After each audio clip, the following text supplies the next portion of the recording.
What will he say? Capitol Hill braces for testimony from Attorney General Jeff Sessions on the Russian investigation. Also, 2 prison guards killed. The inmates suspected of the crime are now on the run, armed with the guards' guns.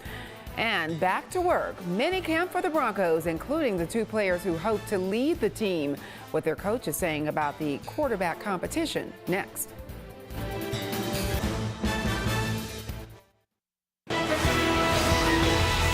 This is 9 News.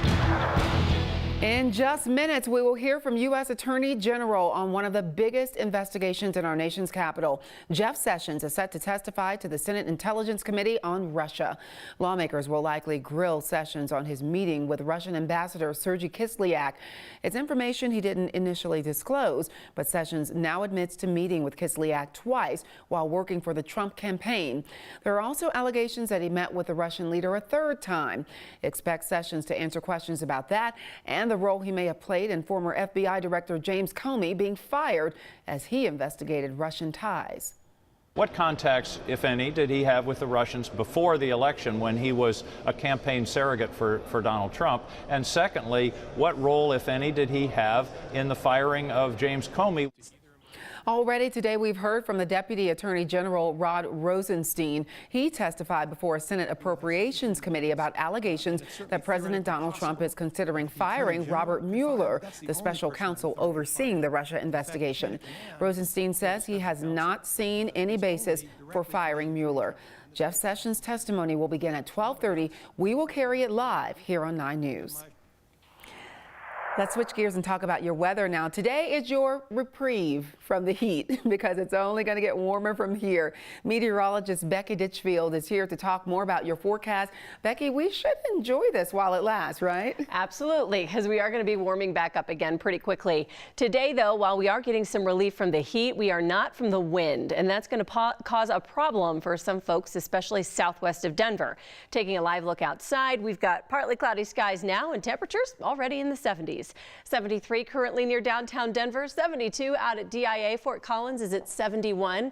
We're in the 60s up across the foothills. This afternoon, we should be warming up close to that 80-degree mark. Now, we are anticipating a much drier day today. If anything, we're going to see an isolated shower or thunderstorm across our northern and central mountains. But those showers dissipate as they push east of I-25. And a lot of that has to do with the wind.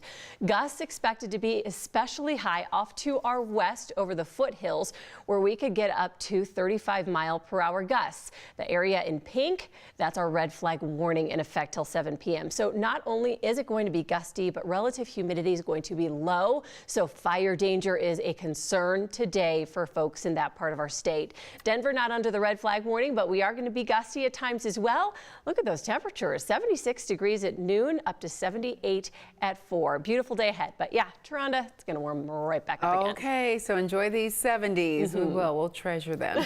Becky, you know who's probably enjoying this cooler weather? Broncos, because they are back to work. And those helmets and few little pads there. The Broncos minicamp happening right now. It's a mandatory training through Thursday. Now, our crews there just sent this video back. You'll recognize some of those numbers on the field. Today is another chance to get a look at the quarterback competition, too.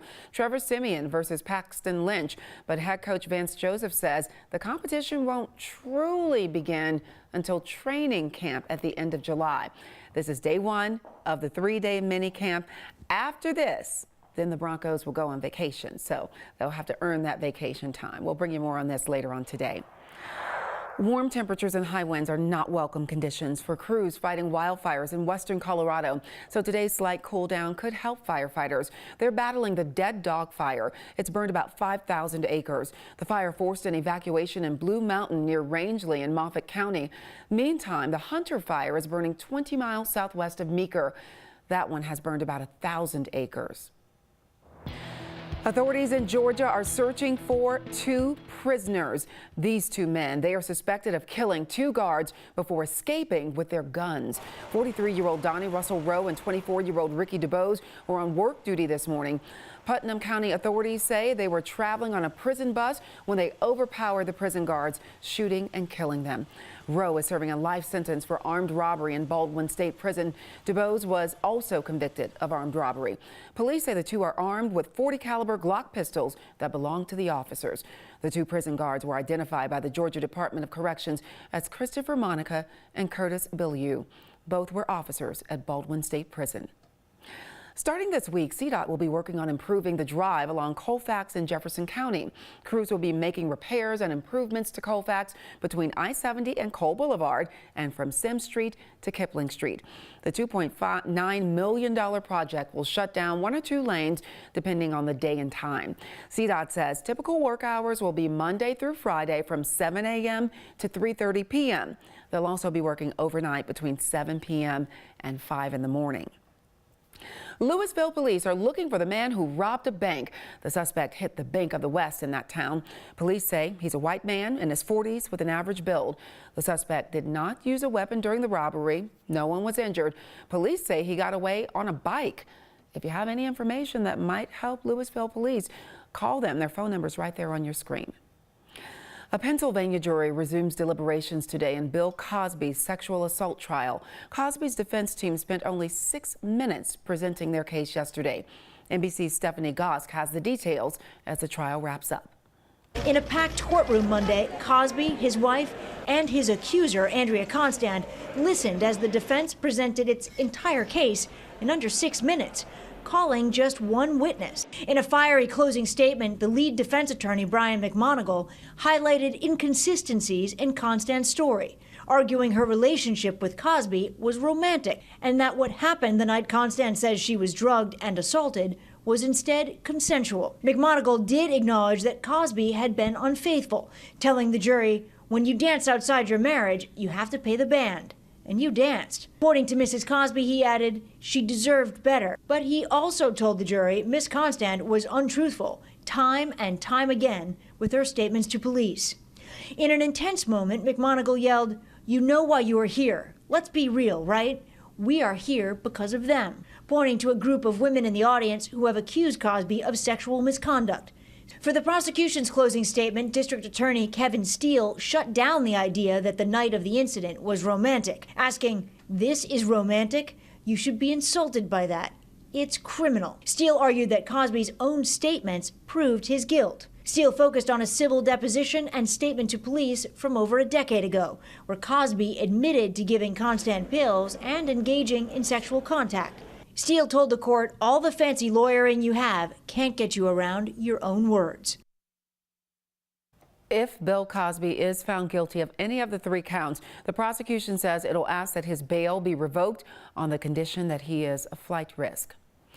A 22-year-old American college student has been freed by North Korea, but his parents say he is now in a coma. Otto Warmbier was serving a 15-year prison term with hard labor for alleged anti-state acts. Now, this is video from last year when he stood up and begged North Korea for forgiveness. Even though that prisoner has been freed, Secretary of State Rex Tillerson says the U.S. has not forgotten about the other Americans still being held in North Korea. We continue our discussions with the North Korean regime regarding the release of the 3 other American citizens that have been detained. Tillerson says he will not talk about Warmbier's condition out of respect for his family. Now, the State Department's statement on Warmbier's release made no mention of this trip. Former NBA star Dennis Rodman landed in North Korea today. Before leaving from Beijing, Rodman told reporters he was returning to Pyongyang, quote, "just trying to open a door," end quote. Rodman denies having anything to do with the release of that American prisoner. Ahead on 9 News, the highest paid athlete in the world is having money problems, but it's not what you might think. Plus, a new report shines light on a glaring issue found in certain SUVs. We'll take a closer look. And it's been wonderful outdoors in most parts of the state. That'll continue through the week, depending on where you are. But with that warmth comes a risk of wildfires. Becky Ditchfield joins us with your forecast next. The highest paid athlete in the world has been sued for tax fraud. Spain's prosecutor's office filed a lawsuit against soccer superstar Cristiano Ronaldo. They say he defrauded Spanish authorities of more than $16 million between 2011 and 2014. Prosecutors allege Ronaldo used shell companies in the Virgin Islands to hide his income. Federal Reserve officials are meeting in Washington today and tomorrow to decide if interest rates need a bump. The Fed is expected to approve a quarter-point hike. That would mean price jumps for adjustable rate mortgages, home equity lines of credit, and credit cards. The last time rates went up was in March. Amazon is expanding in Colorado. The new facility in Thornton will be unlike any other fulfillment center in our state. Here's what the land looks like now from top and what could happen later on. 9 News reporter Jessica O tells us what makes this project unique. At this point, it is kind of tough to imagine that this large empty field will soon be home to Thornton's largest employer. And not only that, it will also be the base for the largest distribution center in the city.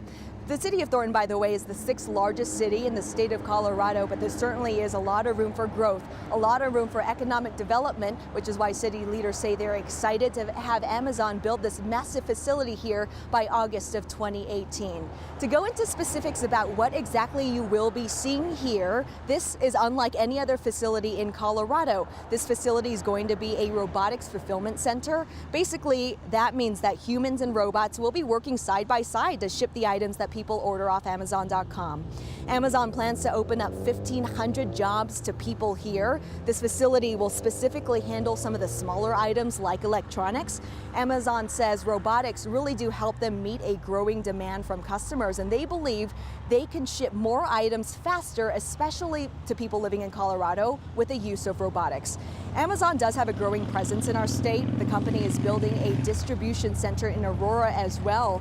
And the city of Thornton says the state is actually the one giving Amazon direct incentives to build here.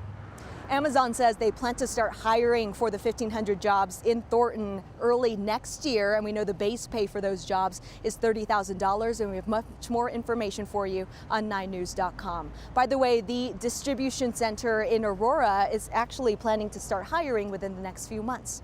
In Thornton, Jessica O, 9 News.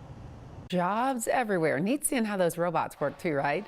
Well, tribal leaders and environmental groups in Utah are threatening to sue the federal government if Bears Ear National Monument is downsized. That's after Interior Secretary Ryan Zinke made a recommendation to reduce the monument's size yesterday.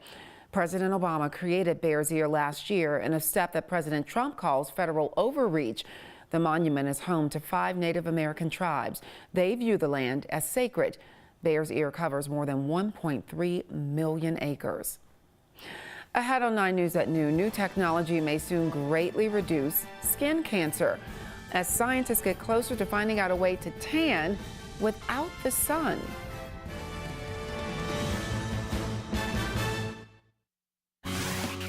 All right, we know you think you've got it all down, but you can just forget about riding your bike to get a beer. A craft brewery in Portland has folks ride a bike to create the beer. Instead of heavy machinery, Bear Lick Brewing used a bike to crush the malt for its new beer. It's called, appropriately, Bike Crush Saison. We built a human-powered bike crusher, we call it, and we were able to get people on the bike, crush 350 pounds of malt. That's incredible. To reduce their carbon footprint, Bear Lick only takes ingredients within 225 miles of their shop, and you won't be able to find the beer in bottles either. It's only available on draft to save packaging. Very neat idea. Well, imagine being able to get a nice tan without sunscreen or sunburn, not even tanning beds. Well, researchers are getting closer to being able to do just that. Scientists at Massachusetts General Hospital and Dana-Farber Cancer Institute have been working on this. They figured out a way to increase pigment in people's skin cells without harmful UV rays. Researchers say it's not like self-tanners that come in lotions and sprays and color your skin. The new research, though, is far from complete, so they're not getting a whole lot of details. It could, though, one day be used in sunscreens. All right, that expression everybody's been using the past week, covfefe. however you pronounce it. It's a group of letters that President Donald Trump tweeted out last month. Likely a typo, but Congressman Mike Quigley of Illinois is making the word a legislative acronym. He introduced the COFEVE Act, or Communications Over Various Feeds Electronically for Engagement Act. It would classify social media posts from a president as documentary material. That means things like tweets would be preserved forever. Kind of uncharted territory here. No doubt the legislation is in response to President Trump's very active tweeting history. Some SUVs seem like they're just getting bigger and bigger, and their headlights are getting brighter too. That leads to better visibility, but there's also a problem. According to a new report, a lot of SUV headlights are not limiting glare. This is all coming from the Insurance Institute for Highway Safety. 37 mid-size SUVs were tested. More than half rated marginal or poor when it came to glare. The tests measure the amount of usable light provided by low and high beams on straight roads and on curves. A new restaurant is enticing all of people's senses. Imagine being able to eat underwater with a fish swimming around you, or maybe in a field of cherry blossoms. You can, thanks to the latest sensor and projection technology with surround sound. The virtual experience comes with a 12-course fusion meal, but you have to go all the way to Tokyo to get it. Oh, and it costs about $300 per person. Becky's choking. I'm like, excuse me? That's a lot. That's a lot of money for a dark meal. I'll just, turn on the light bright and then let the kids flicker the lights on and off. It'll be the same thing. I love it. All right. Well, thanks for being with us. Be sure to tune back in for 4 o'clock on 9 News. In the meantime, an NBC special report coming up next with Attorney General Jeff Sessions testifying.